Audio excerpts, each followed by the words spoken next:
Skadoop. Hey, everybody. Hey. We're here. Oh, no! All of our bits just flew out of the cup. Ah! Oh no. At least all the subs stayed in there this time. So, anyway, we're here on the square root of negative 100 episode of OK Podcasts with Bad People. Because the Indeed. square root of negative 100 is a perfect 10, but also imaginary. Uh-huh. Just like us. Imaginary. We're not real. It's true. But yeah, I'm disappointed Robert didn't dress up for Halloween. I'm sorry. I mean, I dressed up for Halloween. Oh, did you? I Let me am. get the. What are you dressed up as? As a shy nudist, I am naked from the waist down, so That's a pretty good costume. it was remarkably low budget. Saved a lot of money. Yeah. But it looks like I was about to say call it something, but I felt like it might be taken as an insult. But your bookshelf behind you has new lighting for all of It your. does. Yeah, I replaced the old broken Christmas lights with new ones, and I think they read a little too bright on the camera, but They're a little bright, yeah, but yeah, there's not really anything I can do about that unless I get different Christmas lights. that's So, always the struggle. What are you gonna light your weeaboo shrine with? But yeah, so today we're going to be talking about the 1980 film The Shining. And indeed. then for the second half ish, I don't know how well it's going to go. We're going to be doing a weird mashup game jam of weird ideas to make games out of. It's the vaguest thing possible. I Yeah, forgot I my. just I just called it Goofy Game Jam, but yeah, And yeah, we're going to just have a fun Halloween, possibly with just indeed. us. Maybe, who knows? But before we get. Maybe Oh, some trick-or-treaters will show up. maybe. Are you guys like giving candy out to trick or treaters this year? So they all go to trivia on Thursday nights, and they did that Oh, tonight too. But I saw that they left a bowl of candy on our porch, and they also left a box of dog biscuits. kids are gonna die at your house today. They're gonna just fall right off those stones. Yeah, it's entirely possible. We had carved some jack-o'-lanterns last weekend, but the squirrels around here, it turns out, really like to eat jack-o'-lanterns. Those So we just have motherfuckers. a bunch of pumpkins with eaten off faces, which is pretty funny in my opinion. That's pretty. It's pretty dark Yeah. and morose. I got a bit of a Halloween spook today myself, though. Oh, what Um, happened? Driving to work, a guy in front of me had a bunch of like massive plywood boards that were strapped down to the top of his car, but they were not strapped down very well, and they flew off of the top of his car, and one of them hit my windshield, Did and I thought I was going to die, did but it it damage did your not break windshield? through. No, it did no damage, and I just drove on and went to work. Well, I'm glad you didn't die, and I'm glad your car didn't Me get too. ruined. Yeah. That's spooky as shit. Yeah, I was pretty scared. I mean, like that's like one of the top 20 reasons I never leave the house is because loose shit can fall off of cars and hit you. Yeah, But that it can. anyway, enough with the preamble. Before we get into the meat and potatoes, we're going to do a nerd deep dive. So, Indeed. here's Robert. Haha. Now, Robert didn't So see me yeah, raise a machete and axe when I did that. Will snuck into my room and gave me an axe. it's pretty got that axe going. I do. It's all I have now is this axe. I'm going to shave So with it. yeah, I watched a ton of tangential and extra stuff in preparation for this. So I watched The Shining twice, and all of the featurettes on the Blu-ray, and I watched the 5-hour long 1999 or 1997 TV miniseries Stephen King's The Shining, which is supposed to be a like more accurate to the novel version. It's not very good. Um, I watched the documentary in the biggest quotation marks possible, Room 237, I did research on the Stanley Hotel, which is the real life, supposedly haunted hotel that Stephen King stayed in, and he had a dream there, which inspired him to write The Shining.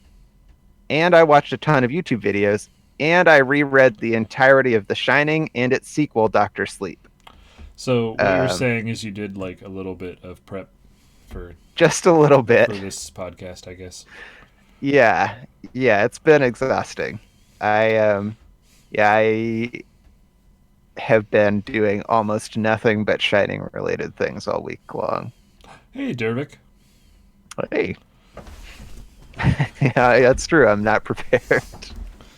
But I've taken some of those more tangentially related things and pulled out a couple of kind of interesting facts and made some quiz questions, as I usually do. Oh, man. So as I mentioned earlier, Stephen King got the inspiration for The Shining from a dream that he had while staying in the Stanley Hotel, which is supposedly haunted. It was built by Freeland Stanley and his wife Eleanor, who opened the hotel in 1909. It was a modern marvel at the time. It had electricity, running water, telephones, and even a hydraulic elevator. Guests who stay there today have reported a number of ghosts, including the Stanleys themselves, and the laughter of children who are presumably the children of the servants who used to work there. But its best known ghost is said to haunt room 217, and you get to guess that ghost's origins. Oh, man. Was the ghost A guest who died in the bathtub? B, a gangster who was murdered by his business partner? C, a maid who was caught in an explosion? Or D, a cat who belonged to the Stanleys and was accidentally trapped in the room where it starved to death? Okay, so I have to guess the correct one. This isn't guessing the fake one. Yeah. Okay. The cat one sounds like you made it up. So I'm going to throw that one out right away. I'm just going with my gut. I might be wrong. A seems pretty plausible because it's in the movie. So that one. Maid caught in the explosion does sound really good. What the fuck was that? Because of all the modern wonders, sure, something had to blow up at some time. So I'm going to say maid that got caught in explosion for C. Final You answer. got it. Yes! Oh, man. I thought I was going to get you with the bathtub one. No. Yeah. I guess there was an electrical storm that knocked out all of the electricity in the hotel. But in that era, they also had gas lights. And one of them in room 217 was leaking. And a maid went in there with a candle. And when she opened the door, the room exploded. Well, fuck.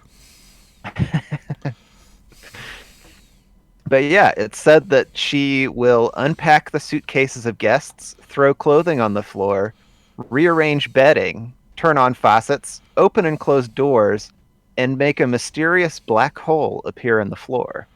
What a bitch. Ooh.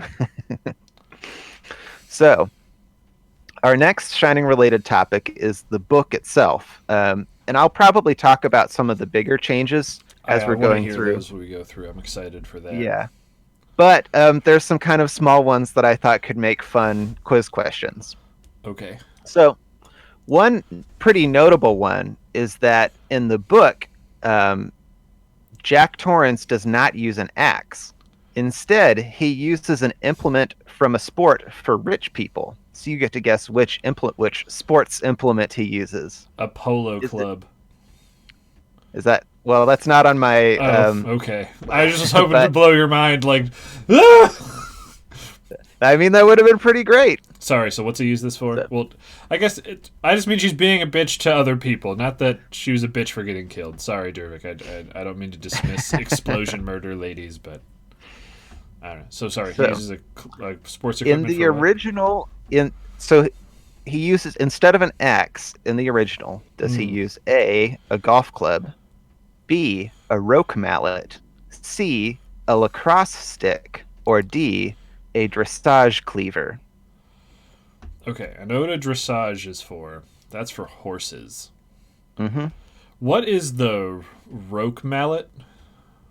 So roque is kind of a predecessor to croquet that rich people play. So it's sort of like a sturdier croquet mallet.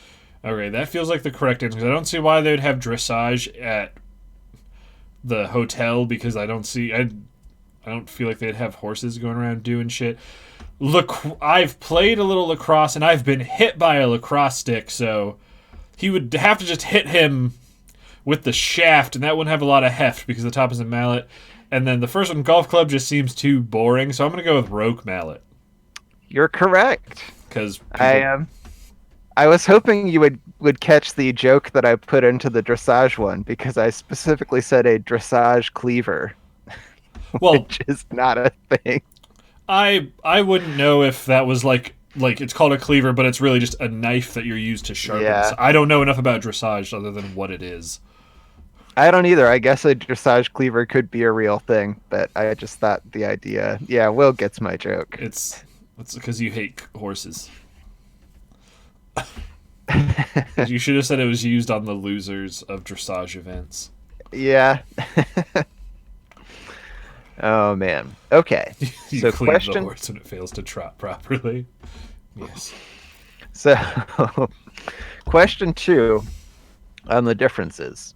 Kubrick cut quite a few things from the movie. And amongst those were a lot of the house's hauntings or just weird, creepy elements from the house. So this is one where I'm going to list 4. 3 of them are real from the novel. Okay. One is one that I made up.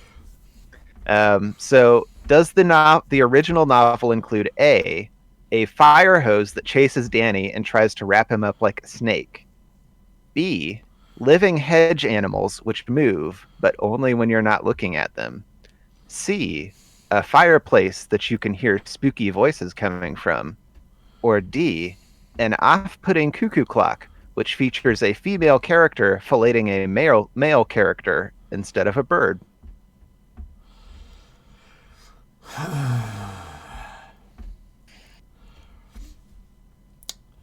The first one sounds like it would be in the book. I want to go with B right away because D feels like the like for as much detail about it that it's either the obvious Robert or it's the thing that's in it because there's already the weird dog thing filleting the dude, which could be the representation of it.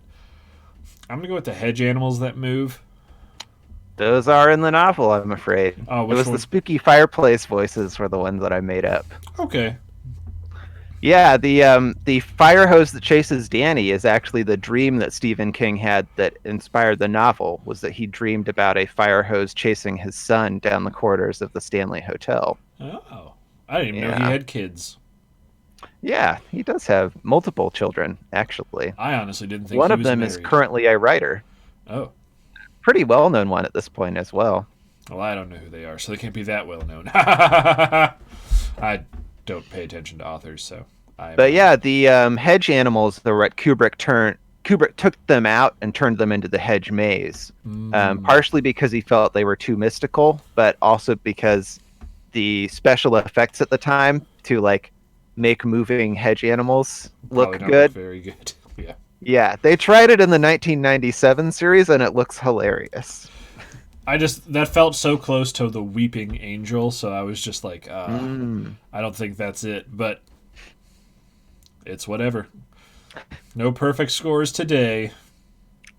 All right. So the last question relating to the book is about one of my favorite characters, Dick Halloran, the Overlook's head cook. The coolest guy. Yeah, I like him a lot. So Halloran actually appears in 2 King novels apart from The Shining, as well as in a novel written by his wife Tabitha called Pearl. Oh. So not too surprisingly, one of the other King novels that he appears in is Dr. Sleep, which was the sequel to The Shining. But you get to guess the other novel that Dick Halloran shows up in. But before we get to this, so does he survive The Shining in the book? Yes, he does. Okay. So, does Dick Halloran show up in A, It, B, The Tommyknockers, C, Christine, or D, The Mist? Well, Will is already saying The Mist. I don't think it's The Mist. You just read Tommyknockers. I'm going to go with Tommyknockers. Oh, I'm afraid you're wrong. He shows up in It. Oh, okay. Yeah. in it, he's an army cook, and he's attending a nightclub which is in Derry. It's like an African American nightclub, and it gets attacked by the Legion of White Decency, which is like a main equivalent of the KKK. And they set the nightclub on fire, but Halloran uses his shining to save a number of the club members by predicting a path that they can escape through. He doesn't manage to save everyone, but he sees Pennywise while it's burning to the ground, making him one of the only sane adults who ever witnessed Pennywise. Oh. So, yeah. All right. So, our last set of questions are related to the documentary that I mentioned earlier, Room 237. The movie is a series of interviews with people who have all sorts of thoughts about what the meaning of The Shining is. Some of them are genuinely interesting, but some of them are a little more out there. So I'm going to list 4 theories from the film. 3 of them are actual theories espoused by people in the movie, and 1 is a theory that I made up. So, is The Shining, according to the people in Room 237, is The Shining A movie about the Holocaust, B, a metaphor for the various genocides that white people have committed against non-white people, C, a story about Kubrick's struggles with alcoholism, or D, an attempt by Kubrick to confess that he was responsible for faking the Apollo 11 moon landings? Well, I've heard that one. That's a very famous thing for that one. The alcoholism sounds right. What was the first one? The first one was that it's a movie about the Holocaust. I would say A. That seems the most incorrect. You're locking in on A? Yeah. I'm afraid you're not right. I threw you off with the alcoholism one because that is actually arguably what the novel is about. But one of the big changes, or like, that's not something that the people in Room 237 think that the movie is about, and I would argue that it's probably not what Kubrick was intending to make the movie about, which I think is part of why King famously hates Kubrick's adaptation. I feel like this was a trick, Robert. It was a bit of a trick. I feel tricked. I did not get a treat. I am upset. Okay. Oh, I'm sorry. I forgive you.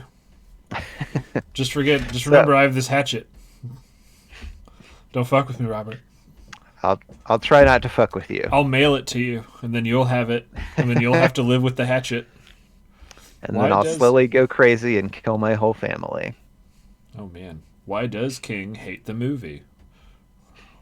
So a lot of reasons. We'll get into that later. Okay. Shut up, Will. Stop jumping ahead. It's a good question, but yeah, we'll get to that. So, like you said, the moon landing is a pretty famous one, and it's what the documentary is most infamous for, and is probably the reason why Kubrick's former assistant, Leon Vitali, described the theories from the film as gibberish. Honestly, like, there are a couple of other nuts apart from the Apollo guy, but he really takes the cake. So I'm going to give you a list of 4 reasons that he gives for why he thinks The Shining is about Kubrick faking the moon landing, one of which is the reason that I made up, and you get to guess which. Okay. So, is it A, Kubrick's choice to change room 217 in the novel to 237 in the movie is a hint because the moon is 237,000 miles from the Earth? B, the iconic carpet from the hallways has a pattern which is suspiciously similar to Launchpad 39A and the roads and driveways around it when viewed from a satellite. C, the key which is left in the door to room 237 says room NO for number, with all of the letters but the O in no capitalized. And if you are working with the letters R, O, O, M, and N, the only 2 words that you can spell are room and moon. Or D, the forest ranger who Wendy talks to is named in the credits as Michael Collins. Michael Collins is also the name of the pilot who flew the command module during the Apollo 11 mission. Room and Moon. That's the one that you think is made up? Sure. That one is not made up at all. Okay. And you just so explained it for so long, so I was just like, okay. Sorry. The Forest Ranger one is the one that's made up. The Room one is actually pretty funny.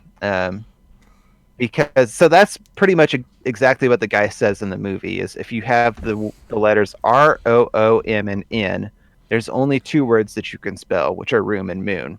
There are actually 4 other words that you can spell with those letters. So if you want, I can just tell you what they are, or I can offer you a bonus point for each one you get, and 2 bonus points if you can get the word that uses all 5 letters. What is it just room plus an N? No. Like those are the letters? No, that's not the 5-letter one. No, I'm saying those are the 5 letters. Those are the 5 letters, yeah. Hold on. I'm not cheating. I just need to write those down so I can see it in front of me. That's all right.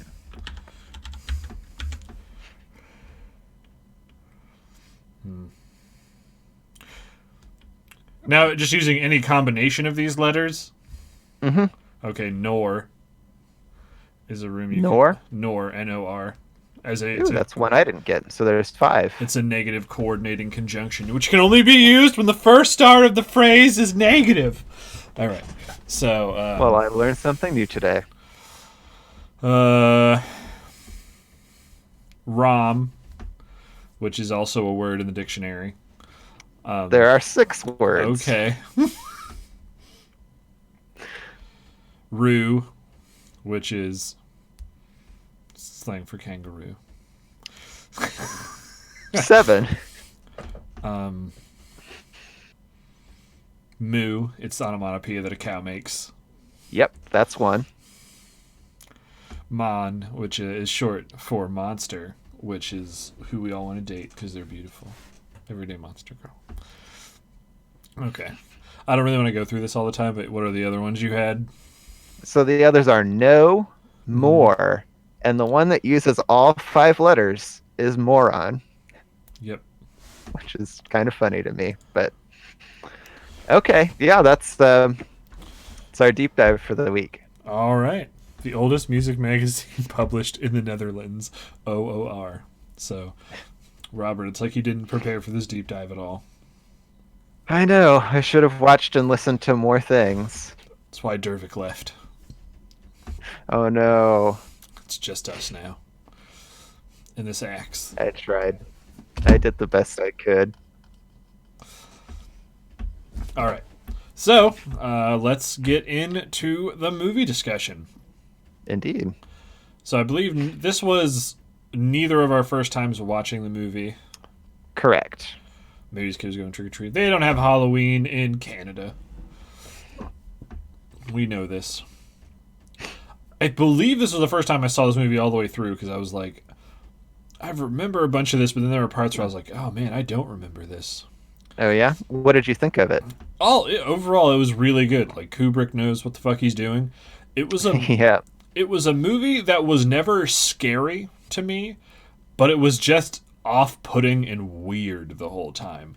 Like, I never felt comfortable watching it, which I think is more impressive than just having, like, to me there was like maybe 3 jump scares in the whole movie. But yeah.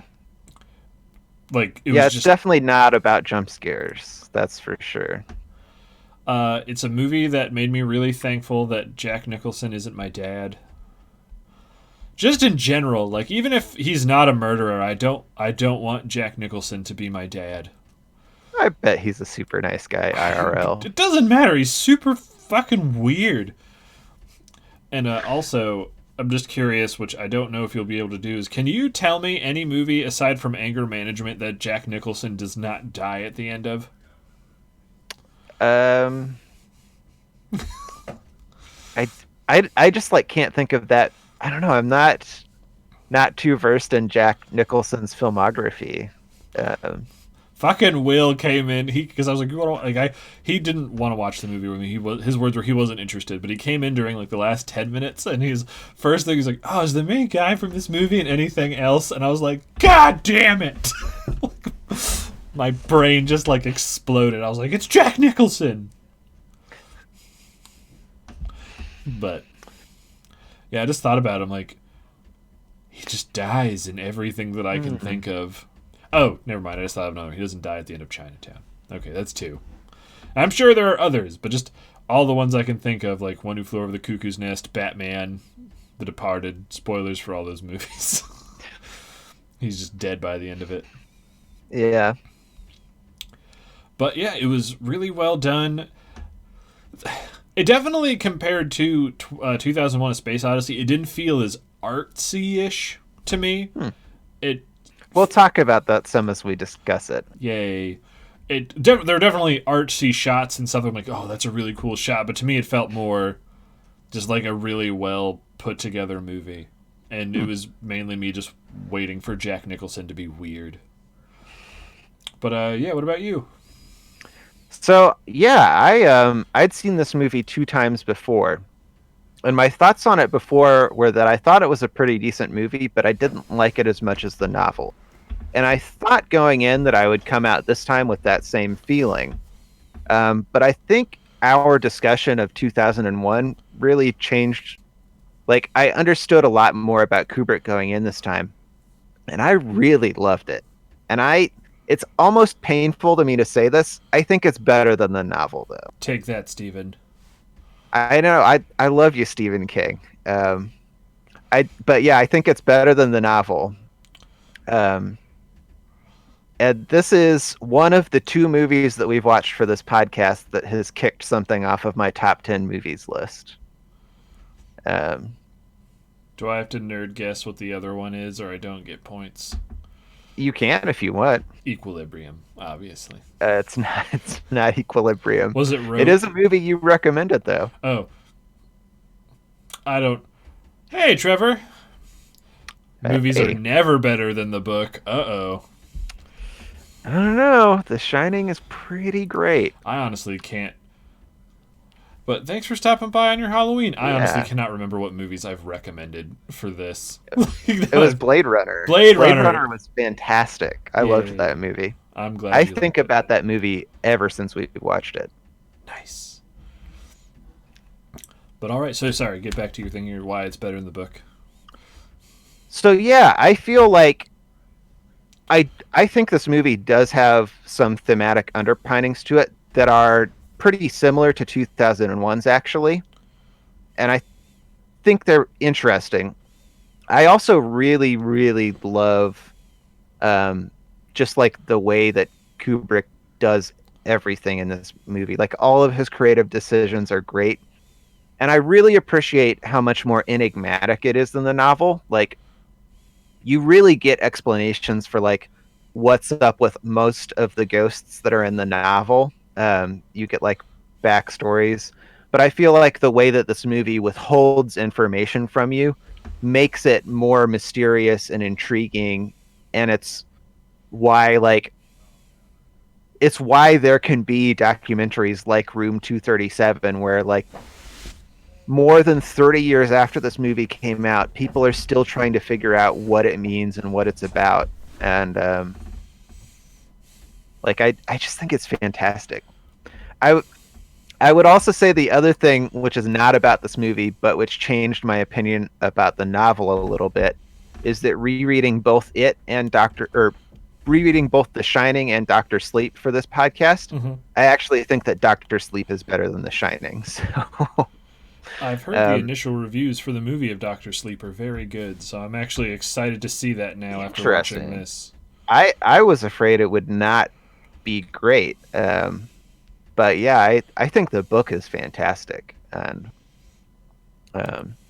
I still think the original book for The Shining is a really great book, but I just don't think it's. I don't even want to say that it's not like brilliant in the same way. It's just like it's about different things. But there's something about the ideas that Kubrick's exploring that feel really fundamental to like what it is to be a human and to live in a society. So all right. Well, I have some things I want to say, and they'll involve questions for you.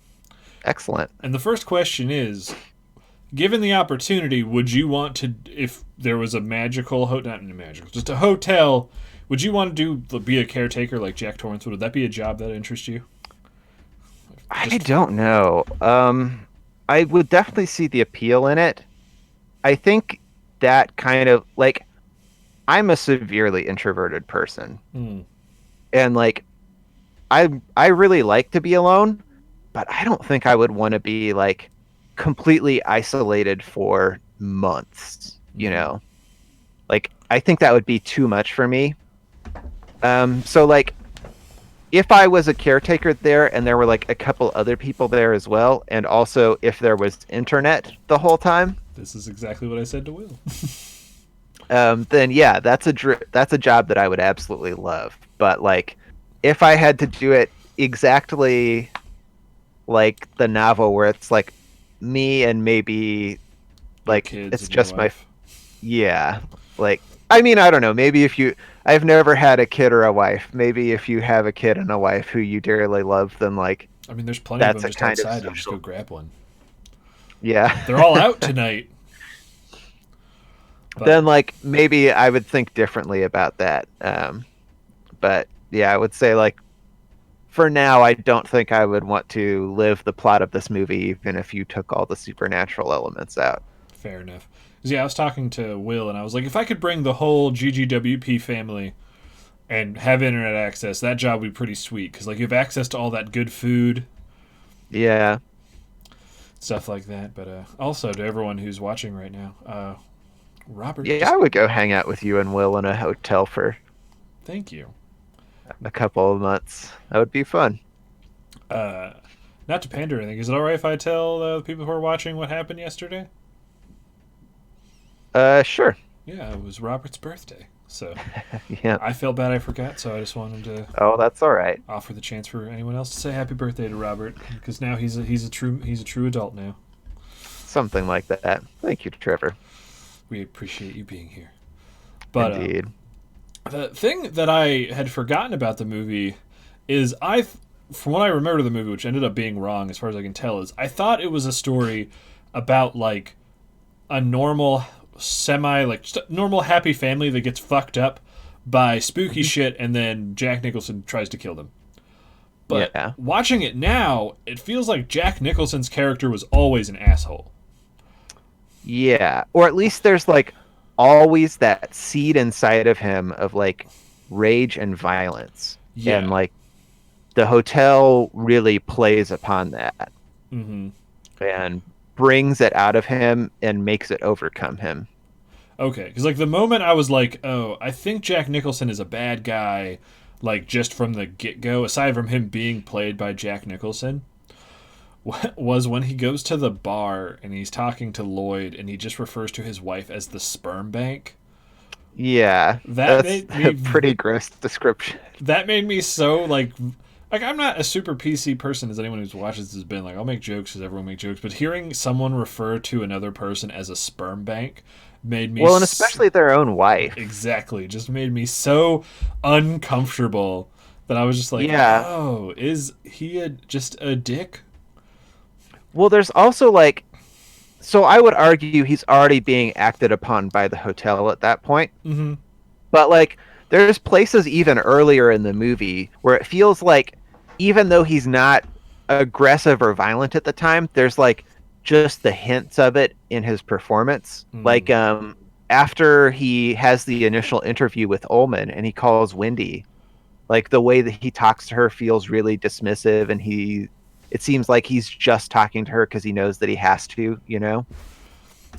And it feels like he's just lying the whole time during his conversation with Ullman, where he's just like, yeah, that's great. My family will love it. Like, it felt just weird. And then... Yeah. There, you get kind of a lot more backstory on him and his family and why they're going to the hotel in the novel. I don't know if that's something you'd be interested in. We're here to talk about the entirety of everything, Robert. Why wouldn't I be interested in that? Excellent. So yeah, in the novel, he's also a recovering alcoholic there. Mm-hmm. Um, but in the novel, when he decides to quit drinking, isn't the event where he accidentally breaks Danny's arm because he angrily pulls him away happens in the novel too? But he doesn't quit drinking then. He quits drinking like 3 months later because he and his drinking buddy are out driving and they are are like they're drunk and they're driving and they hit a bicycle and they think there was a kid on it and there wasn't a kid, but like that experience scares him so much that they both quit. Makes sense. But after he quits drinking, he gets fired from his job as a teacher at a school because one of his students was angry with him, and his student goes out to slash the tires on his car, and Jack Torrance loses his shit and like beats the kid within an inch of his life and gets fired from his job as a school teacher. Okay. So that's why he needs the job at the Overlook Hotel. And like in the novel, that kind of plays into the reasons that they stay in the hotel even when things start to get weird, is because in a lot of ways that job is his last opportunity to like prove that he can be responsible. And also Wendy has definitely like been having serious thoughts about leaving him. I do wish that was in the movie a bit more because he seemed super desperate to stay there. Yeah. And I kind of got the feeling that they were actually like kind of well off because he's like, yeah, I'm a teacher, but I stopped teaching because it was used to pay the bills because I'm a writer. And the way I took that is he is a successful enough writer they didn't have to teach anymore. Yeah, no, it's not that. They sold their home. Okay, yeah. And they brought all of their stuff with them to the hotel. Yeah, I do wish that was in there. That's a pretty big thing. And then I didn't really get any hint until like near the end when shit's going titsward is where that Wendy wanted to leave him. Yeah.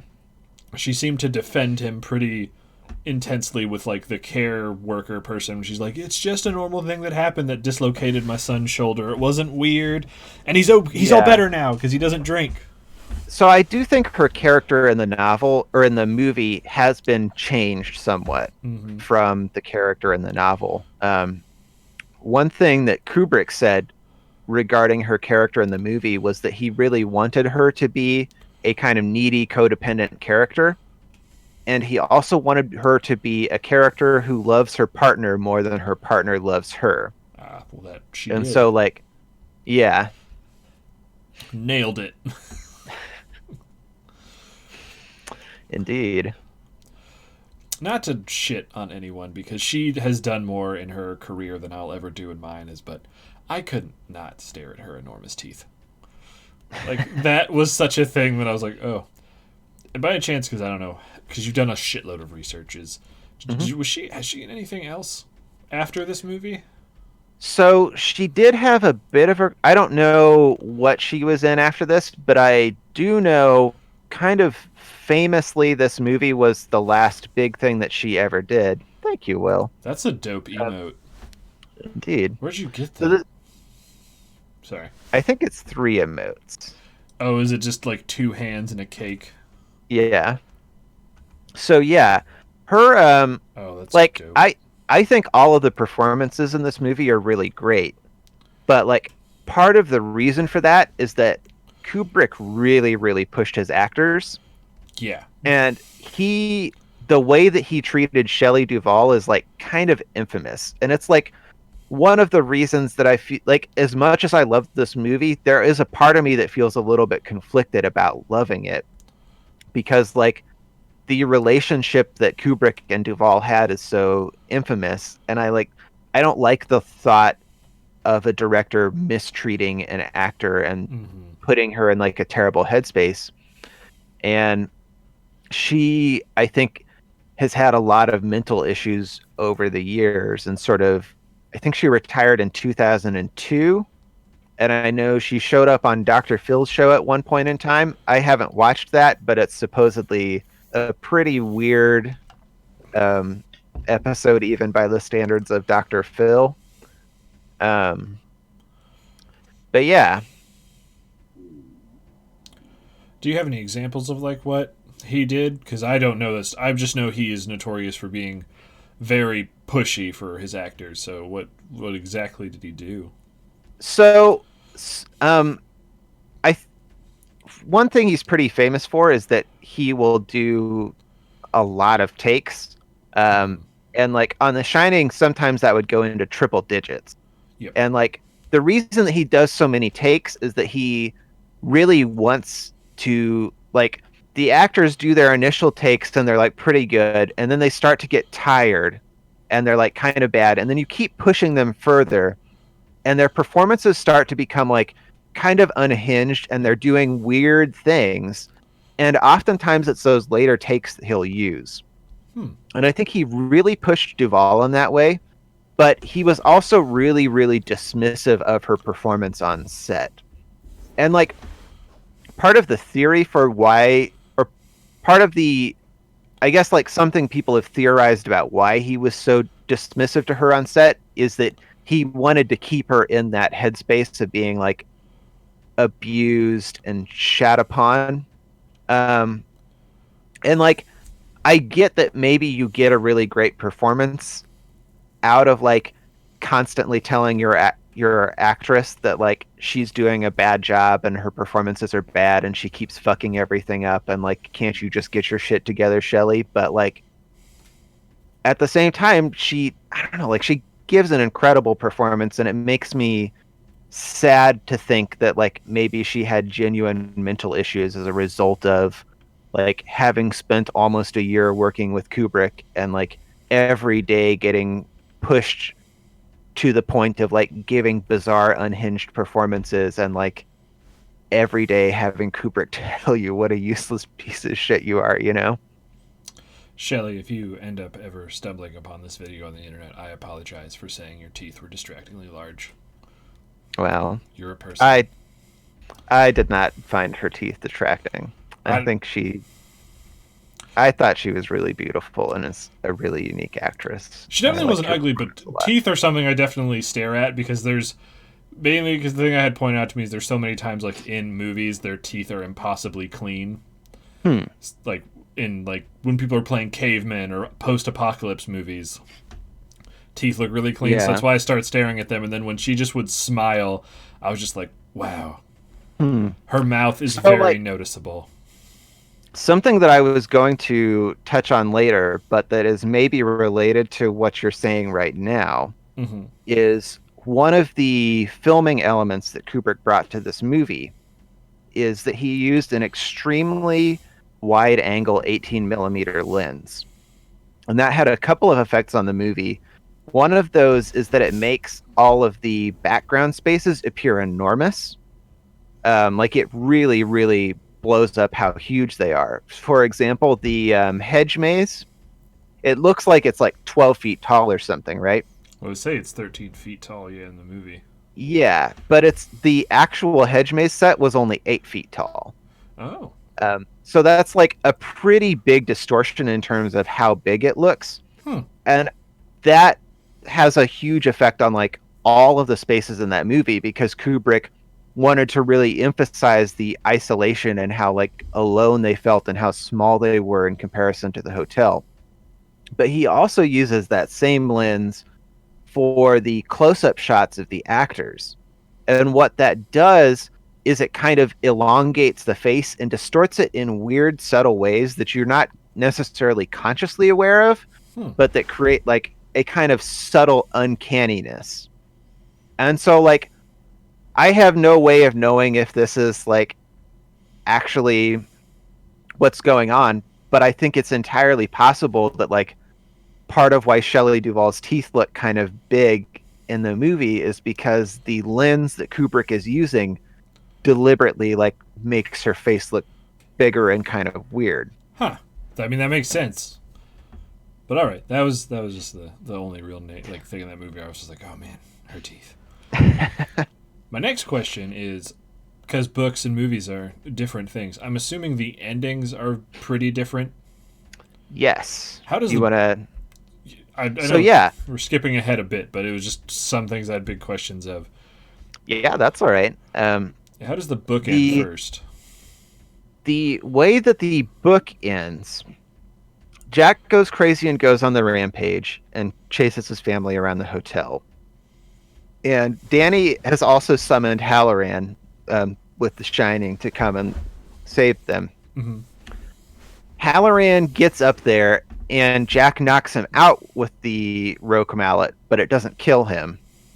And Danny has been hiding, and he's like up on the third floor.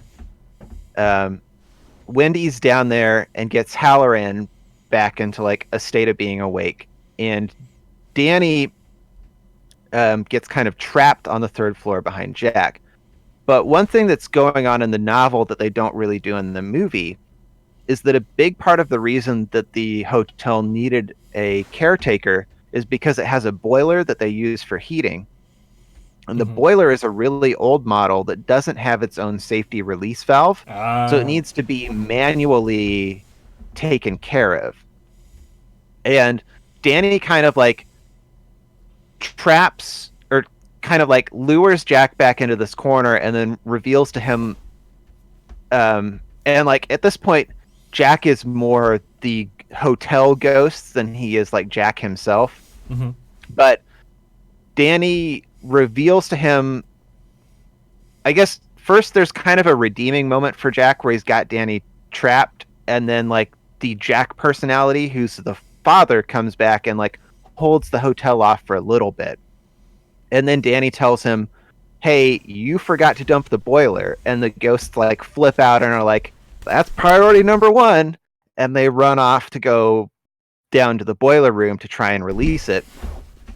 Danny, Wendy, and Halloran escape, and Jack does not get the boiler dumped in time, so the entirety of the Overlook Hotel blows up. Fuck. Uh, That's that would have been cool to yeah. see. Yeah. Well, so that's also kind of like one of the differences between the novel and the book that makes me think it was kind of a strange decision to make the new Doctor Sleep movie a canonical sequel to the Kubrick movie, is because the Doctor Sleep, the novel, does actually go back to the space where the Overlook was in some of the like ending parts. But of course, there's no hotel there because it got blown up. Hmm. And I mean, they can definitely write around You that can in just have some the way. hotel get But demolished. yeah, Don't if you can. I also ask it not to spoil Doctor Sleep in this as much as you can because I do plan to see that. yeah, I will. I will avoid any like big spoilers of what's Awesome. going on in it. Because a thing I was a little confused by, because I remember like the final shot of the movie, like from the first time I saw it, is like the picture, and then it shows Jack Hmm. Nicholson being in the picture in Yeah. 1921. Hmm. But earlier in the movie, when he's meeting the previous caretaker, what was his name? Like whatever his fucking name was, Grady, Grady. Charles Grady. Well, so he actually the character he meets says that his name is Delbert Grady, but the character who he's told murdered his family is named Okay. Charles Grady. So that's kind of interesting. Okay, I didn't catch that. I just remembered Grady, and I was like, oh, that's the caretaker guy. Is he? Because he's like Jack Nicholson being all weird is like, hey, I remember you. You were the caretaker. Hmm. But then Grady goes, no, you're the caretaker. You've always been the caretaker. Yeah. And then it shows the picture is. I don't know if you have a because the endings are. Is that factored into the ending of the book at all? Like, Not at all. okay, But I so do like, think that's a really that was something I definitely wanted to talk with you about, was like, do you have any thoughts on what the picture means? my my base thing of like oh the easy answer is just it's saying like now his soul belongs to the hotel. So now like if other caretakers come, they'll see Jack's ghost. Hmm. But the other thing, since he says you were always here, I was like, is Jack like a weird immortal person who's well, not immortal, but well, I guess he'd have to be ageless or something. I don't know if he himself was magical, and it was saying like he actually was there because he when he goes in to the bar for the first time, he recognizes Lloyd, who Yeah. I'd have no way to know whether or not Lloyd is supposed to be someone he has made up, like his version of imaginary friend, or if Lloyd was a real person at the Overlook, and the Yeah, bartender. I love that scene, by the way, where he's like talking to Lloyd at first, but like the camera's just holding on him, so you think he's just like pretending, and then it finally does the reverse shot, and you see Lloyd, and you're like, oh, there's a That dude there. that was good, yeah. So I couldn't, and I was kind of annoyed, confused, not like this is interesting. I was like, are they trying to say this like he was there in the 1920s and that's how he recognized everyone, or is it because the my answer to it feels too simple for it being a Kubrick movie of, oh, now his soul belongs to the hotel, because I've seen that thing in movies plenty of times where it's like, and now the bad person is part of the bad people thing because they're dead. Yeah. So what do you think? Like, So like, yeah, I think I mentioned earlier that I really love how enigmatic the Kubrick version is, and like that's one of the questions that it leaves unanswered that I really like, because it's, to me, like that kind of unanswered question is almost more interesting than the answered one. But I did find two theories that I think are kind of like interesting in relation to that question, and I feel like it's probably one of those two, but I don't think the clues are there that tell us definitively one way or the other. okay, So you kind of hit on one, which is called the absorption theory, which is just that like Zach or Jack's soul has been absorbed into the hotel and it's a part of it now, and like because there's sort of a element to the hotel that exists outside of time, now Jack has always been there. The other theory that people have had to explain it is called the reincarnation theory, which is that the characters who show up at the Overlook are characters who like keep getting reincarnated and keep showing up there. okay, And so like, so yeah, that's the other theory, is that Jack is a reincarnation of previous caretakers and the cycle will continue. And I think that potential explanation maybe plays into some Kubrick themes, but yeah, I don't know. okay. That I think would fit better. The reincarnation one fits more, but there's not Yeah. enough evidence in the movie for me to be like, yeah. Yeah, one way or the other. It's definitely not proven, which I get if that's like frustrating for you, but I love it. So We are different strokes for different folks. yeah. But yeah, those are like the big ones where I was like, wait, what? Also, I feel like there's more of a significance that I'm missing in the line "all work and no play makes Jack a dull boy." Was that in the book? No, actually.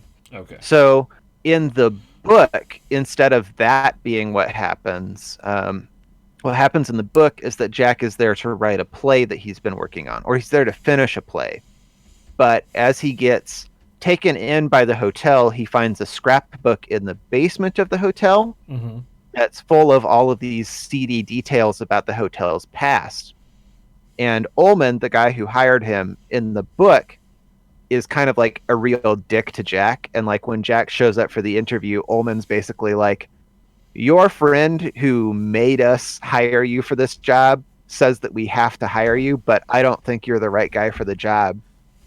And so like when Jack finds that scrapbook with all of the seedy details, he phones Ullman to like get his goat about it, and then tells him that he's going to write a book about the hotel that's like a tell-all novel. And he starts researching more and more into the history of the hotel, and as he does, his madness and also his connection to the hotel increase. Gotcha. Because I remember the scene, like her looking down at the typewriter and just seeing "all work and no play makes Jack a dull boy" is a famous scene. I've seen that a bunch. Yeah. I totally forgot that she then looks over at the pile of book, like words that he's written, and it's just all in different like fonts and stuff. Like it looks like it would be a real book, but it's just all those words. And I was like, oh, that's a really cool touch. Like it looks like someone would be writing a book with like small paragraphs, bracketed paragraphs, dialogue, but it's all. I love that. And it's so great too because it makes you realize how long Jack has been crazy for. I don't know where that line originally comes from. obviously becoming more and more unhinged, but I'm gonna Google it. yeah.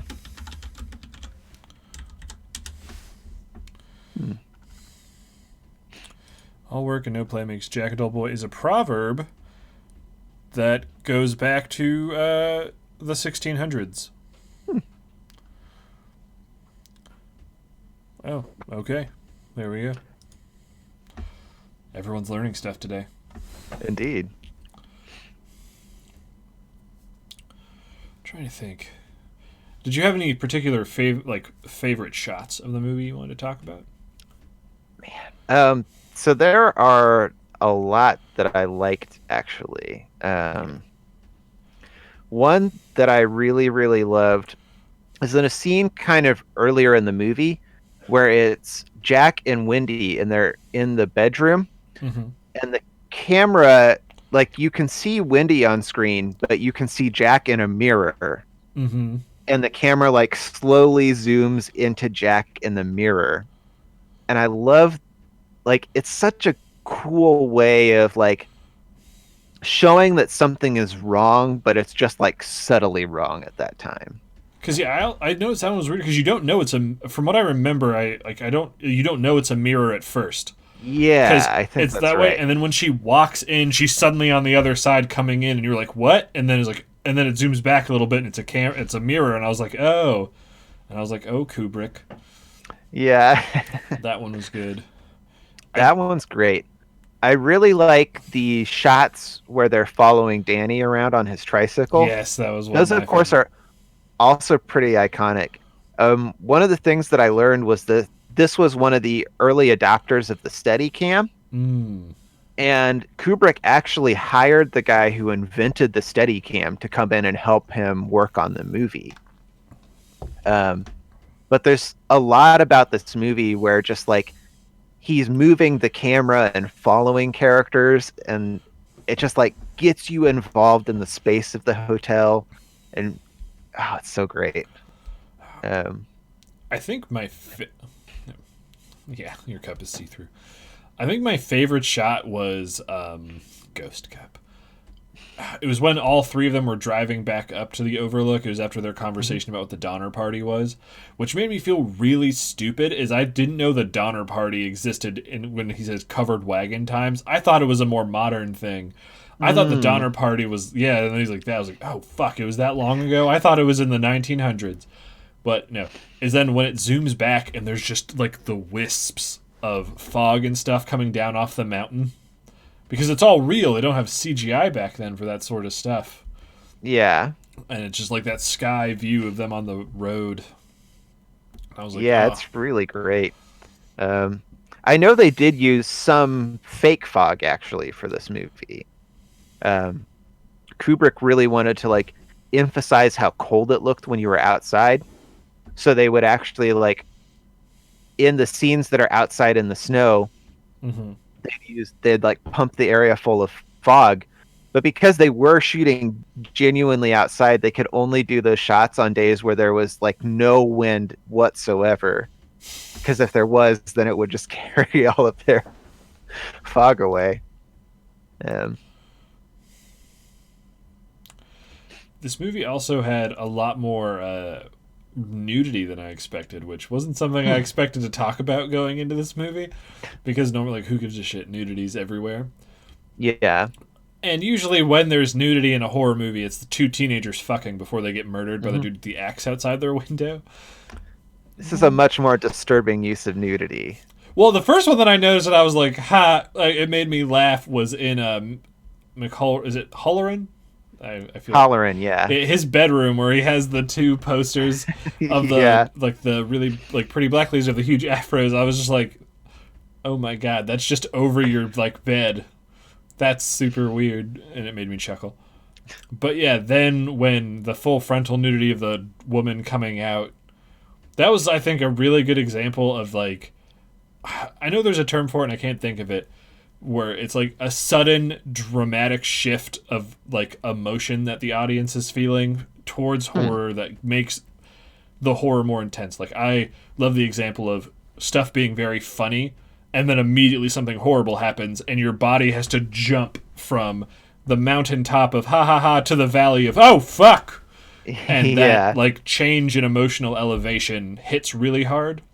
Of that in this scene where it's him making out with a naked lady who you see her completely like full frontal nude, and I was like, oh, I don't remember this being in the film at all, huh? And then when she changes from this sexy young woman into a rotting old woman corpse in his arms, I was like, oh, like I wasn't scared, but like the like sexiness to disgust jump was enough that I was like, ugh. It's a like powerfully disturbing juxtaposition. Yes. Man, yeah, that I think that's a really great scene. I really love the sets that they built for that scene too. Like that bathroom is so weird and otherworldly. It kind of reminds me a lot of the hotel room from 2001. Oh yeah. I didn't think about that. Are there any other shots?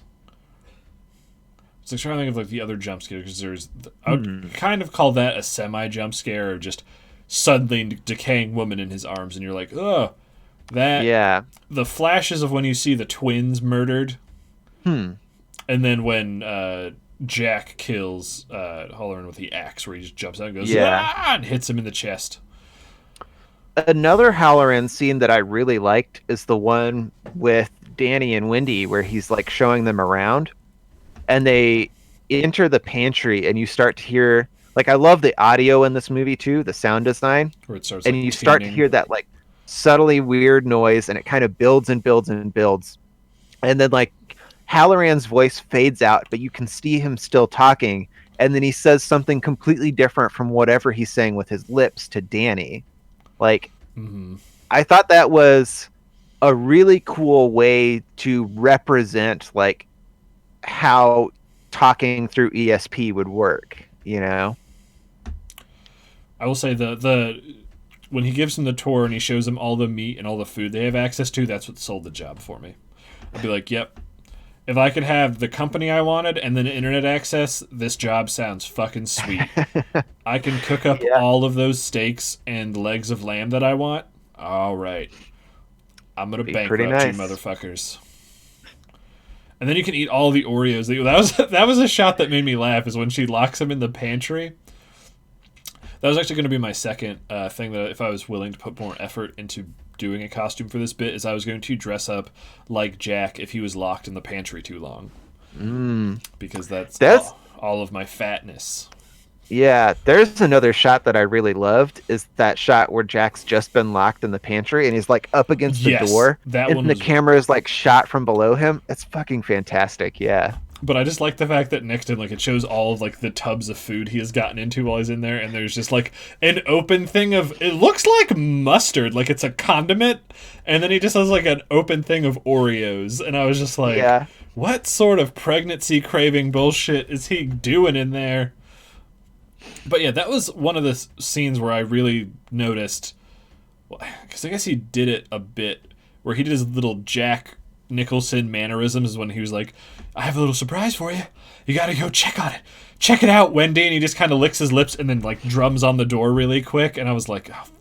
If I feel like Jack Nicholson is like the opposite of Keanu Reeves. If I saw Keanu Reeves in real life, I feel he's one of the only celebrities I'd be like, hey, Mr. Reeves. Like, I would wave out in whatever. But if I saw Jack Nicholson coming towards me in real life, I would be like, we need to cross the street right now, because he's going to look at me and say something weird, and I'm going to think about whatever his words are for the rest of my life. Even if he's just like, I had Pizza Hut for lunch. I'm going to be like, what was he doing at Pizza Hut? He wasn't just eating pizza. Was he scaring children and pushing them out of their high chairs? I don't know. It's Jack Nicholson. We got to get out of here.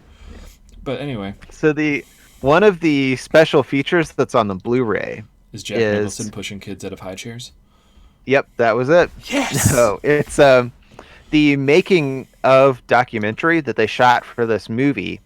Kubrick was like very adamant that no press would be allowed in while he was shooting. So the person who he had make the documentary was his 17-year-old daughter. But there's a lot of scenes where she's kind of like following Jack Nicholson around, and he's like such a nice guy when he's not on camera. And then you like watch him get into his character and like get geared up to just go insane. You know, like it's pretty fun. Like I don't know. I think he's probably a real sweetheart in real life. I mean, he might be. He's like Chelsea Linetti. I think that's her name. Is that her name? No, Chelsea Linetti. That's her name in the Brooklyn Nine-Nine. Whatever her name. Have you seen Brooklyn Nine-Nine? Yeah, I think I know who you're talking about. Like the secretary lady. Mm-hmm. Like, because she's always typecast as being like this weird narcissistic bitch character, and Jack Nicholson is always this unhinged like narcissistic bitch character. I feel like Hollywood is like, no, they're like this in real life, and I'm just afraid to meet them. But I'm always willing to be wrong. So if Jack Nicholson wants to come and hang out on this podcast, yeah. I mean, for what it's worth, he seemed like a really nice guy in the making of video. Well, that's good. It always makes me feel good when it's like, oh, they're just dudes doing dude jobs. Yep. But no, like he's super weird in this. Like I wonder how much of his character in this he pulled to then use in Batman.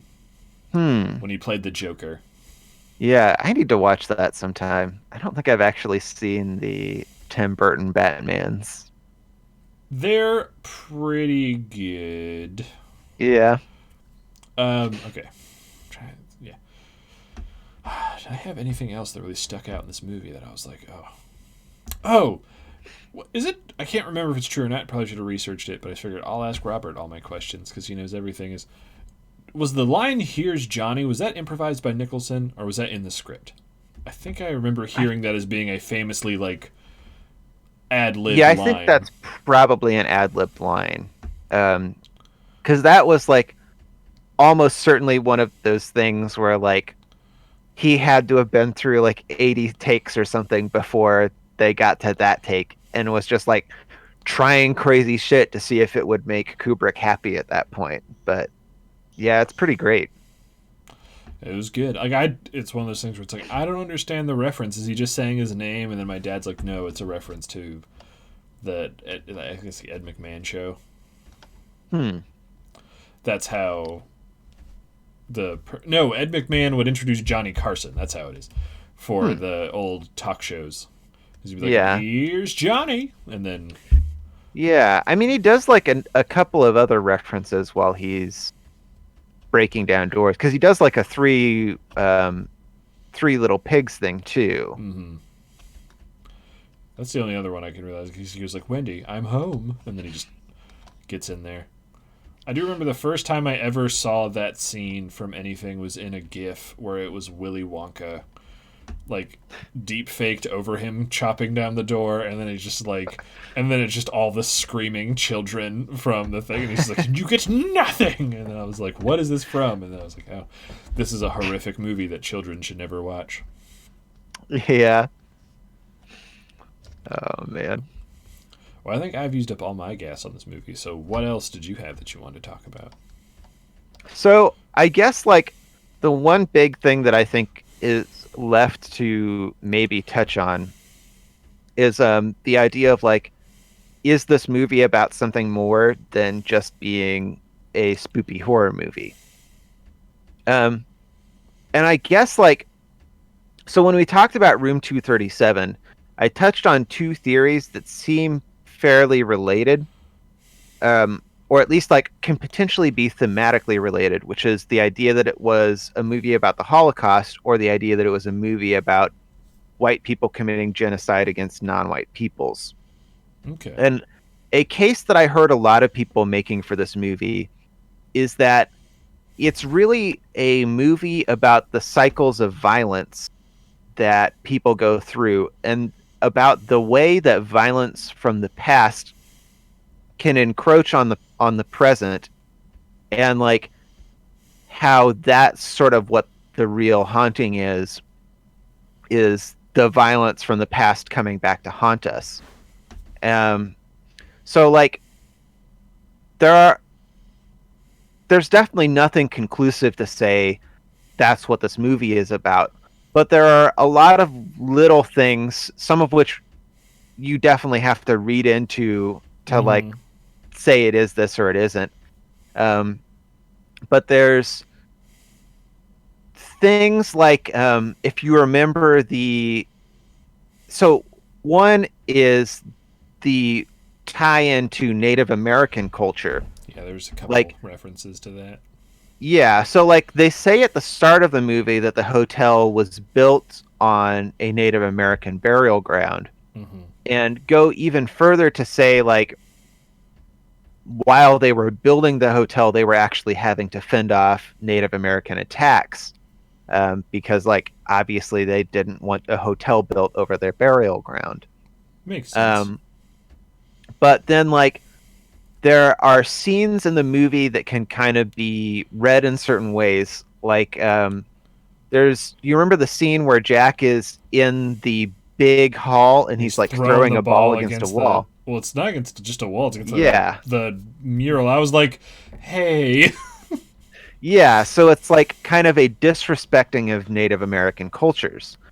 One that I think is like kind of an interesting idea is that a potential explanation for the blood that comes out of the elevators is that since the Overlook Hotel is built over the graves of Native Americans, the shaft of the elevator would actually go down into the earth below the hotel. And so it's like the blood from the Native Americans who were killed in that spot kind of coming up and rushing through the hotel and being a source of like the violence that's there. Gotcha.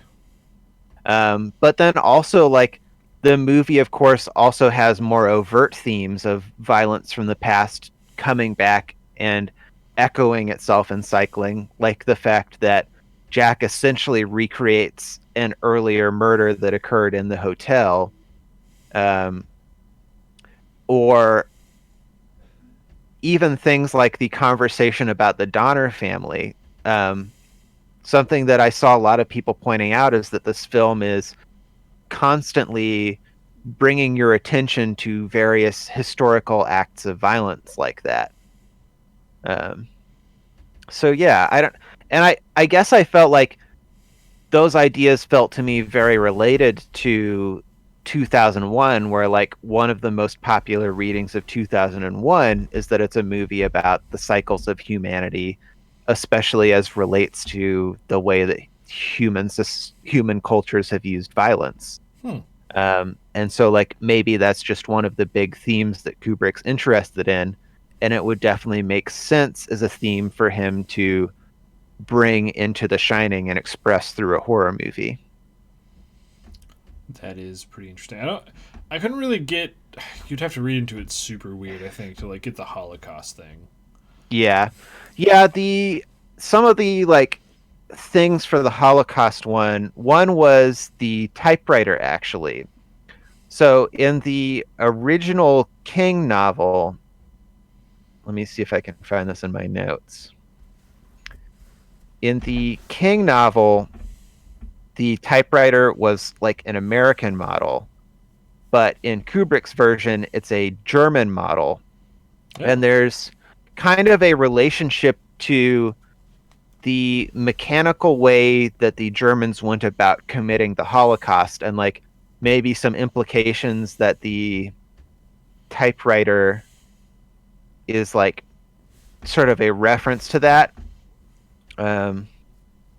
Let's see. Okay, yeah. So the typewriter that Kubrick used is an Adler, which is a German brand that means eagle, and the eagle was a symbol of Nazi Germany as well as of the United States. Mm-hmm. And so like another thing that people have said is that this movie is often about also the way that the United States has committed violence against people. There are a lot of scenes in it where there's like American flags in the background and stuff like that. And like, so one other like weird detail, and I don't know if I did not think to check this to like verify that it was true, but something that the person with the Holocaust theory said is that the typewriter actually changes color over the course of the film. And so like maybe that's supposed to lead you to think of it as being something important, but I don't know. That's weird. I didn't notice that really at all. The typewriter changes colors. Yeah, I mean, I would agree that, like, I think the references to the genocide of Native Americans are more overt. A lot more. But what else you got? I don't know. I mean, it's kind of like I know too much about this movie, you know.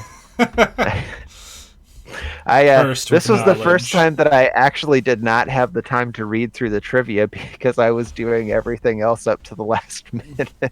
Oh no. And I mean, like, it's not like I was procrastinating. I just tried to tackle way too much for this. But yeah, there's probably some interesting trivia out there that I missed. But I feel like I learned quite a bit about this movie. Let's see. I have a feeling the trivia section on IMDb is going to be enormous for this one. It's only a bajillion pages. Yeah, that does not surprise me. According to Shelley Duvall, the infamous Here's Johnny scene took 3 days to film and used 60 doors. That's a lot of doors. To get Jack Nicholson into the right agitated headspace, he was fed only cheese sandwiches for 2 weeks, which he hates. Oh, man. That's pretty funny. That's awesome. Oh, man. I wish I had had the time.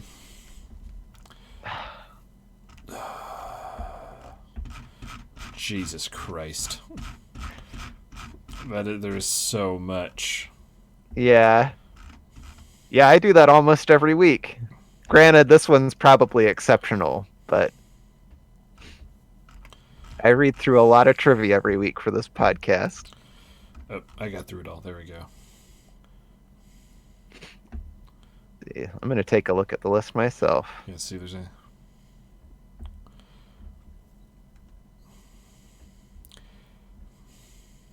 Actually, this list is pretty normal for the amount of trivia that I read through in terms of how long it is.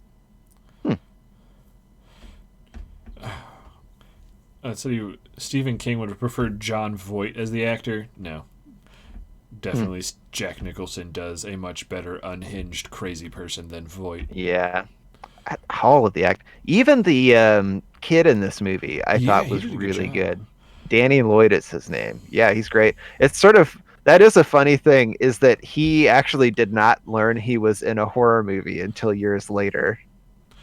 They kept all of that away from him. I've heard that's actually not a super uncommon practice for children in horror movies, is because children knowing they're in a horror thing get scared and then they can't act on things. I've heard that before. Well, there you go. Well, I can't think of any other. None of these. Oh, there's one that says his typewriter was an Adler Eagle. Oh man! Did you know that Wendy Torrance swung the baseball bat 41 times? I did not know that. There we go. Yeah, a lot of the trivia there is often mildly interesting at best. I usually don't include those. I appreciate your ability to separate the wheat from the chaff when it comes to that. I do the best I can. I'm sorry I couldn't do it this week. I really tried so hard. I think now, though, my two favorite bits of trivia from Everything We Are is the cowboy dick off in that one where he stands on dirt mounds, and then the fact Jack Nicholson just had to eat cheese sandwiches. That is a pretty good one. There's also the one from Murder on the Orient Express. Oh yeah, where he's unconscious and they just had to move him on it. That was a good one too. All right, so nothing else for the movie because we went an hour 25, so that's like 30 minutes longer than we normally go on a movie. So yeah, I think we had a good conversation. Nice. All right, so I'm sure there's more that I feel like you could pick out any scene in this movie and there would be interesting things to talk about, but yeah, I feel like we've had a good discussion. Moral, you recommend? 2 thumbs up recommend? Absolutely, yeah. And I want to watch a lot more Kubrick after this. Yeah, that was one thing I saw. I got some messages. It's like, do you guys recommend the movies you watch at the end? So, hey, we should say whether or not we recommend them, I guess, more Yeah. thoroughly. I recommend That this. that or we could also start. I think we maybe given a. I think we gave Joker a numerical rating, but do you want to give The Shining a numerical rating? No, but I'll try. No. Like, if I had to get, like, yeah, I would say this is like a high 8 or a 9 for me. I It's, think I'd give this a perfect 10. for me to give it a perfect 10, it's not necessarily like the craft. It needs to hit certain marks for me. And there are definitely some things like being frustrated by not knowing the thing and then not having some details explained where I was like, ugh. Yeah. Like, to me, a perfect 10 is Redline, where it just does all of the shit it's trying to do, but then it is also, it is a movie. You can't do a book of Redline. Yeah. And Kubrick also does that, but at the same time, there's just stuff in this that kept it from me being a personal 10. That's why I also don't. Yeah. Numerical I mean, scales are hard. yeah, I guess since we were saying like I actually liked the stuff that's not explained, then that sort of makes sense in terms of how I would like it more. But This is a great cinema masterpiece that everyone should see at least once. That is what I will say. absolutely. All right, so on to the second half, which normally the second half game thing is like my thing, but I think Robert's going to also shoulder the majority of this one. Did you want to re-explain what your idea was for the game section of this podcast? So I think the idea that I'd pitched, I called Goofy Game Jam, and it was just like kind of like we'll often do game jams where we just like come up with ideas for games and kind of explore a little bit like what could happen in a game like that. But for this one, I guess my thought was come up with ideas for games, but the ideas are kind of just like dumb jokes. And like you can explore what that like dumb joke of an idea looks like as a game. But it doesn't necessarily even have to be a game that anyone would realistically make or want to play. It just has to be a funny idea. Okay, because I think I've understood it, and one thing that really bummed me out is I had an idea I wanted to talk about, but then it turns out it's actually a game. What? Yeah, I had an idea after playing like Resident Evil and stuff. I was like, what if it was like Resident Evil meets Putt Putt? So you're trying to play Putt Putt because like in Resident Evil, like the zombies aren't very fast, so you'd have time like to maneuver and do shots, and you'd like but then there are times where they overrun it, so you have to like move and kill them to get them out of the way. But that turns out Dead Rising 4 or whatever the newest Dead Rising is released an entire DLC where you play mini golf while zombies are after you, and I was like, fuck. But I also heard it was garbage, so. So yeah, make the good one. I also had a Resident Evil inspired idea for this. All right, hit me. So mine was a game like Papers, Please, but instead you're an Umbrella executive who's in charge of approving which projects get the go ahead. Oh my god. I mean, that's a good idea. Like, that's not even like a dumb thing.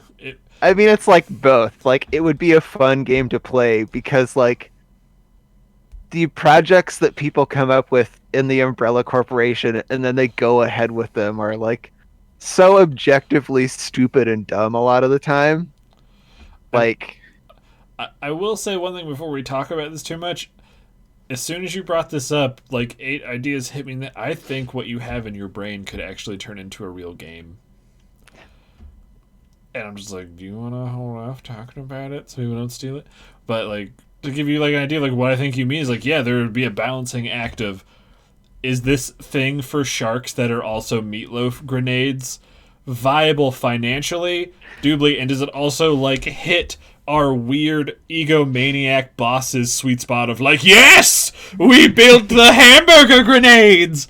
So it would be this balancing act of, are we gonna get fucking killed by our own experiments? Because do we have the containment units for hamburger grenade sharks? And is Darth Lord Greg like, this is what I wanted? You're doing great, Evil Steve. So I would be up for talking about, because I know we were like, we're trying to make a game and whatever, but like if we tried making our own Papers, Please game, but it was like like an evil business sim. That would be pretty fun. Now I just kind of I want to talk about that for like the whole. Damn it, Robert! Like, oh man, you. I mean, we can definitely talk more about that idea. But anyway, 'cause yeah, that was the one for me because I was really wanted to hear your ideas for the most part and then jump onto them because I was like, yeah, zombie mini golf, fuck, that's a thing, and then I was just depressed for the whole day. But yeah, 'cause fucking Umbrella. And to anyone watching, we'd love to hear your ideas, even your ideas on our dumb ideas. If you're like, that's fucking stupid. We'd appreciate if you wouldn't word it like that, because that just hurts our feelings. But if you have to say it like that, then you do you. I mean, I made it up because I thought it was a stupid idea, but also a fun idea and a game I would want to play. So I won't be offended if you call it stupid. I honestly think that game, if it was done well with like the right level of style and with enough elements to keep it interesting, that could be like that could even be a mobile game. Yeah, that's true. Shit. And I don't think it would be super complicated. It would just be like a big number generator you would have to be building the whole time. Yeah, I have no idea. I haven't actually played Papers, Please. I'm just kind of like generally aware of what it is. So like, I guess maybe if I played it, I'd have a better idea of like how you would program it. But I don't really know with my pretty limited knowledge right now. I would actually think a game that would give you a better idea of what we talked about would be actually Jurassic Park Evolution Park Manager. It's not a great game, but that one is you're managing a park and you have 3 departments you're trying to please, and they'll all give you different like objectives that you're like one's like, we want to raise dinosaurs for a show, and then it was like, we want to raise dinosaurs so we can experiment on them. So you would get your human resources would be like, okay, we can't have more than 20 assistants die for this experiment. Is this assignment going to kill that many people? And then you'd have like your science division being like, will this help us? Whatever. Then you'd have the finance department be like, whatever. And then you'd have the one that arguably matter most. Is it keeping the big boss happy? Like, is he getting his weird jollies off seeing you make this weird shit? Yeah. And then it would just be a matter of balancing those meters. But then there would be weird events where it's like, the boss is out sick. It's his very, business astute nephew who's taking over for, like, the next few weeks. And he is more about making money and defeating the heroes rather than just making a giant, like, city-destroying hamster, because that's dumb as shit. So, yeah, I think that could turn into a real game. Because But also, if Capcom is like, no, you need to come work for us and make the actual official Umbrella version of this, and we can talk to people and be like, why the fuck is Umbrella so stupid? And they're like, this is why. I would love that too. Yeah. Because we're getting ready to, hopefully by next week, start our Resident Evil 2 playthrough. So we'll get to see more of why Umbrella is so dumb. I don't know. So, do you have any other ideas? Yeah, I had a couple of other ideas. All right. I did. Stars. So I had mentioned this one when I pitched the idea because it was just like a stupid joke that I came up with. Mm-hmm. But I did think it could be fun to like build upon a little and think about what it would look like. So the idea is Mario, Sonic, and Xenomorph at the Olympic Games. Where like it's similar to Mario and Sonic at the Olympic Games, where it's sort of like a mini game collection. But in this version, your performance in the mini games will have an impact on like whether people get eaten by the Xenomorphs. Okay, I have a different interpretation. Sponsored by Space Walmart. I don't think Robert was Robert. Were you there for Space Walmart conversation? I don't know if I was. Okay, yeah, that was the last stream for Alien Isolation. So like one idea I'd had, like a pretty obvious one, is like in the Olympics you would have archery, so you could have like an archery mode where xenomorphs are chasing the audience through the stadium and you try and shoot them. Another one is a Isn't shot put the name of the game where you have that like big metal ball that you swing around and then throw? That's the hammer toss. The shot put is Hammer. just the shot put is just the big ball that you go up and then like throw it out. Hammer toss is what I Yeah, was that's the one where thinking you of, I spin a guess. whole bunch and then throw it. Yeah. So my thought for that one is like it's a game where you do whatever you do to spin around, and there's like xenomorphs coming at you, and you hit them with the hammer while you're spinning, and then you throw it into an alien queen, and however hard you manage to spin Okay. impacts your score. So, Um, all right. oh, what were you gonna ask? Oh, nothing. I wasn't gonna ask anything. I wasn't sure if you had any more about this because then I was gonna put my 2 cents in. So I was just waiting. Sorry, I got too excited. Oh, if I had more mini game ideas. If you just had more about this idea in general, about like what your draft outline was. Gotcha. Yeah, I had two more mini game ideas, Okay, and then yeah. if you have more input, that would be excellent. Um, so one is a downhill skiing game that's kind of like that old PC game where you would ski and then like a Yeti would eventually Yeah, come after you. that game Well, gave me anxiety when I was a child. yeah, me too. I also loved it though. Ski free. Yeah. But yeah, in this version it's a xenomorph and Mm, presumably you can get away. Or maybe you just get a score depending on how far Mario makes it down the slopes before getting xenomorphed. gotcha. And then my last idea was a wrestling game where it's like you're in the big robot suit versus the xenomorph and you're trying to wrestle each other off into lava. Mm. Well, So yeah. my interpretation of that idea was very different. Is how it would play in my brain is that if you choose to play as either like Mario and Sonic, you're just playing like the mini games. And as you keep playing the games, it becomes more and more apparent that something's wrong. But like the staff isn't talking about it. And then like maybe during like the 100-meter dash, like a xenomorph would pop out and start chasing you. Like it would be like a weird horror game. But then if you play as the xenomorph, your job is to sabotage the event and kill as many people without them finding you.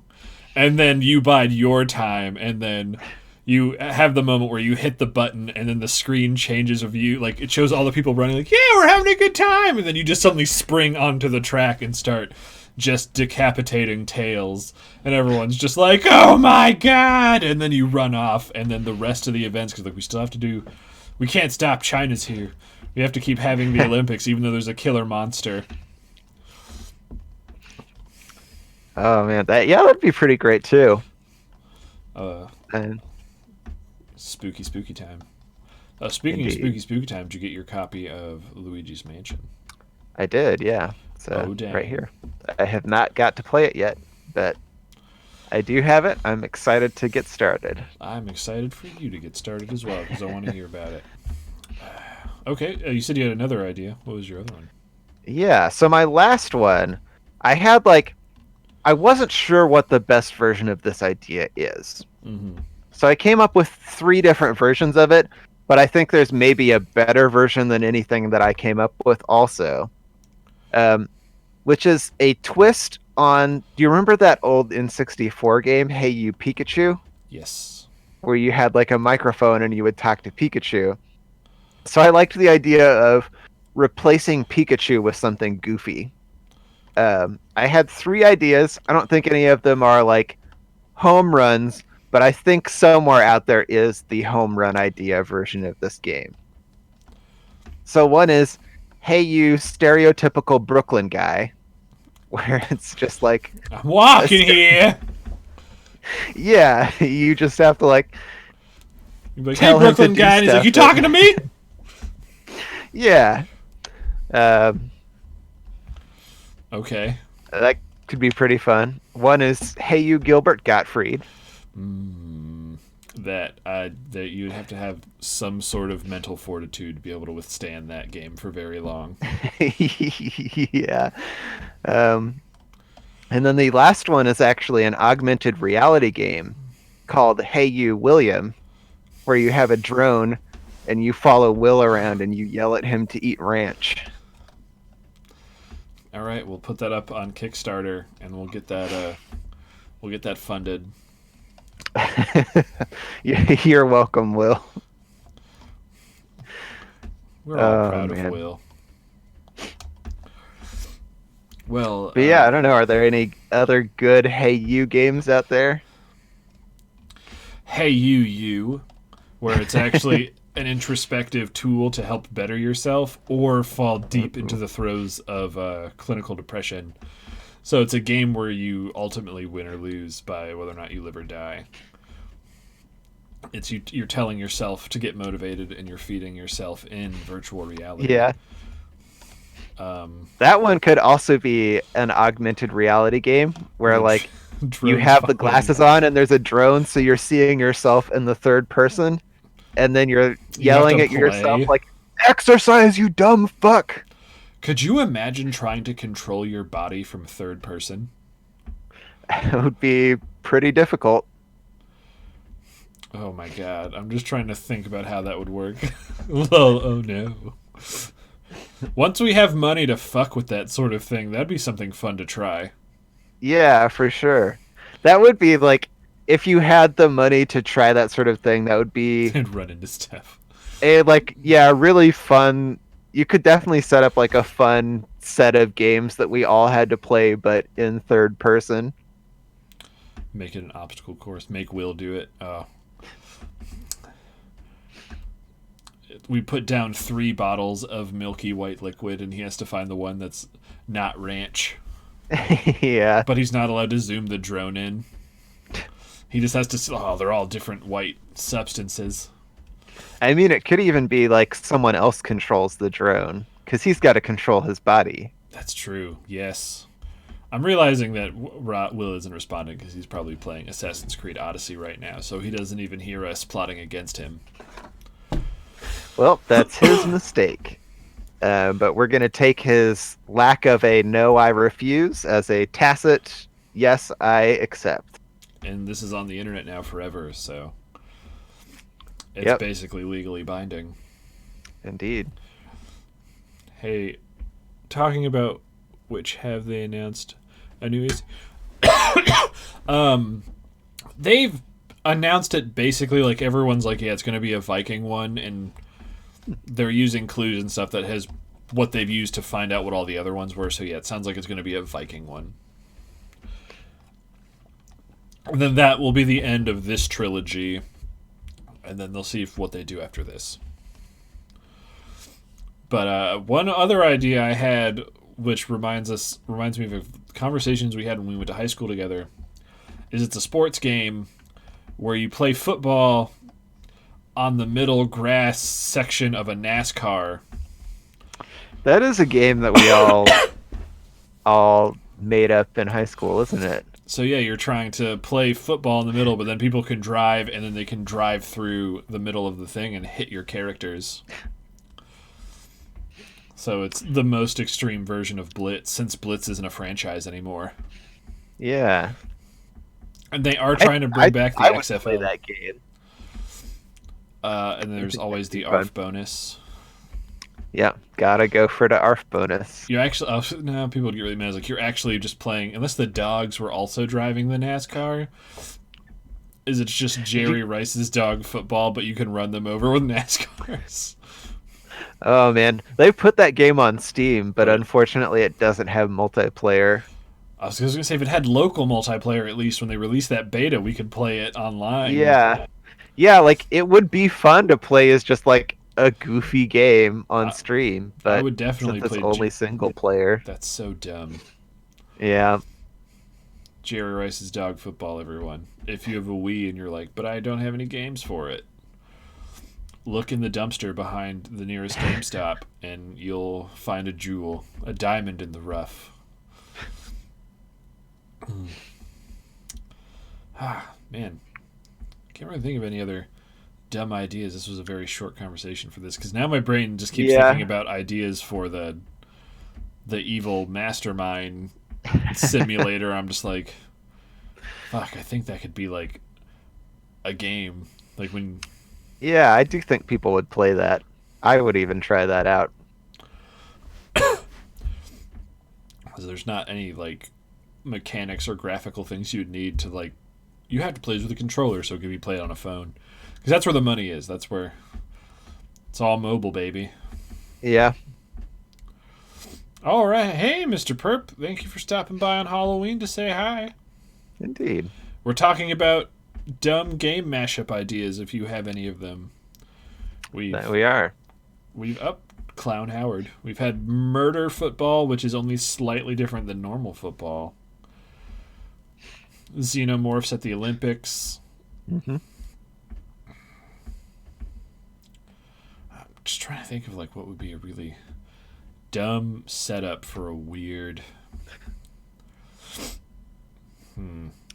Yeah, I had one other idea, but I didn't think it was as great as good as the others. But I mean, I can drop it anyways. Yeah, just go ahead. So the idea is, it's a multiplayer shooter game, kind of similar to the like Fortnite thing where you get dropped in and find weapons. Mm-hmm. But the twist is that only one gun in the map is like an actual gun that works, and the rest are just goofy fake guns that do dumb shit when you try and use them. And you don't know, I guess, like in the game maybe they only all have one shot, so you always have to like find a new gun and then find the other person and then you like go and shoot them, but it turns out you just grabbed a super soaker or a gun that just makes a baby crying sound effect or something. That just because my publishing and PR brain is like, there would have to be more to it, but that could also work. But we're also kind of at the end of like the battle royale boom. Yeah. So I think that would be a game. Resident Evil Mortician Simulator would be fun. Said no one. Lol. Because yeah, I'm just trying to think.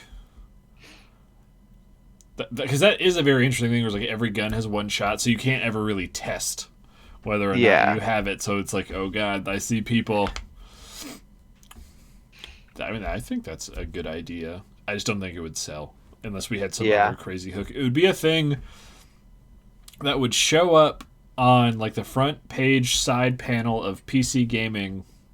That'd be like, look at this weird one-shot whatever battle royale game, and if we made it by basically asset flipping a bunch of shit and 100 people bought it because of the article, then we'd get our money. That's about the only way I could see it being really successful. What about Madden 25? Come on, it's not even 2025 yet. What's the mashup of, Mr. Perp? Is it Madden and the future? Is John Madden even still alive? I have no idea. I know so little about sports or sport games or sport-related things. The only one I care about is like skateboarding games, and there's supposed to be a new skateboarding game coming out for PC, and I'm excited. Oh, yeah? Yeah. It's because everyone was like, EA released Skate 4, and then EA was like, no. Okay, he is still alive. He's in his 80s. Jesus. To be honest, I didn't understand what the topic was. It's fine. Neither did we. I can't remember the Little Giants. All we know is that I have an axe for The Shining, and that Robert is now a year older. These are both true things. Skate 3 was the best times. I hope Session ends up being really good. If that ends up being good, I will definitely buy it and stream it. Nice. I never played any of the skate games. I played a lot of the Tony Hawk games, but I honestly don't think you would like the skate games. If I had to guess, they're probably a little bit too technical for my taste. They're violently technical, which is why I really liked them, because it made me feel like I was doing stuff. Like it made the simple act of doing a kickflip, grinding on a rail, and then perfectly landing at the bottom of a staircase feel way better than it ever did in any of the Tony Hawk games. Because you had to understand how everything worked rather than just hit left and the left C button.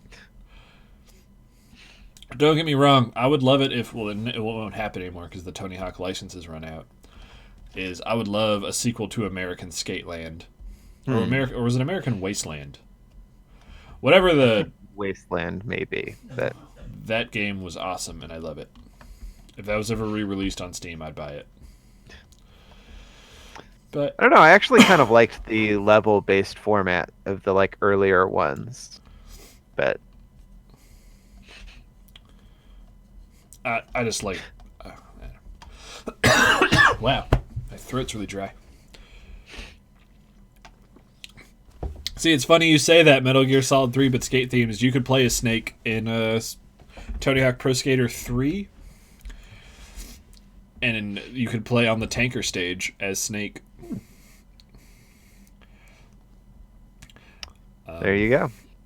And there's another skateboarding game called like Total Carnage Skateboarding or whatever, where as you skate, you build up like a wanted meter, and then a dude starts chasing you in first person, and you have to skate away from him.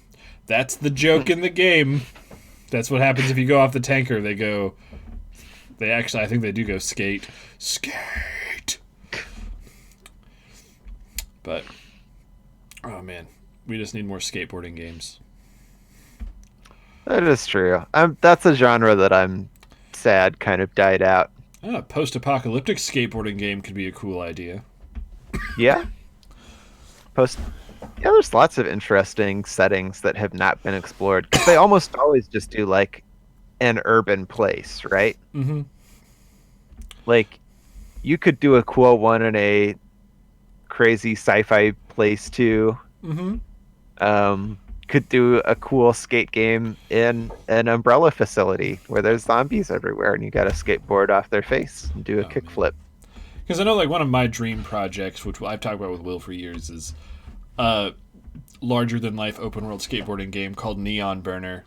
Or Burners. I can't remember. Will correct me. Where it would be like a mix of technical skating, but it would have stuff like launch pads.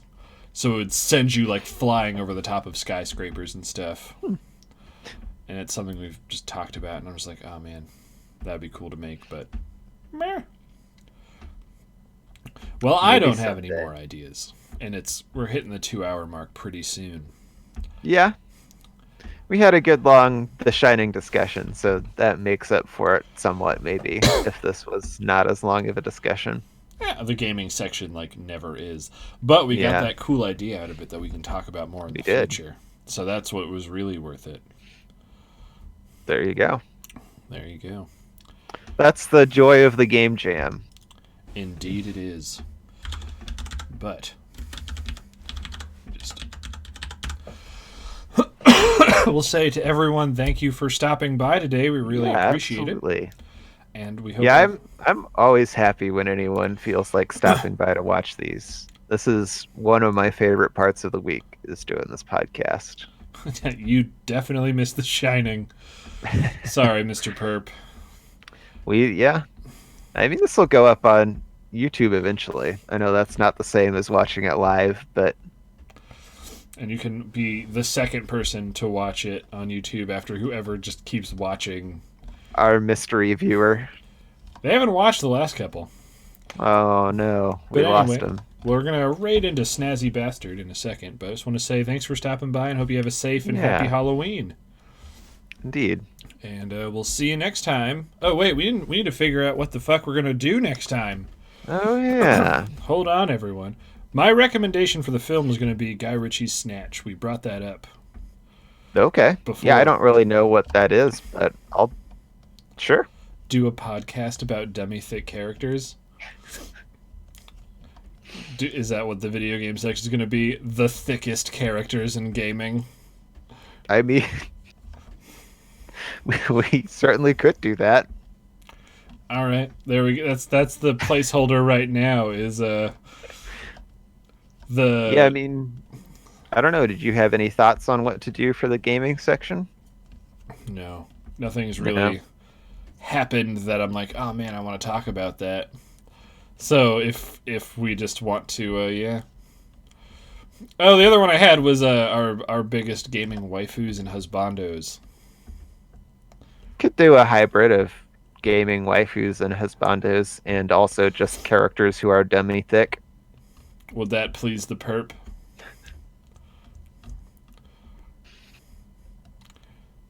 Okay, if I don't hear from you in 3 seconds, I'm just gonna raid. So 3, 2, 1. We're gonna take your lack of response as a tangential yes.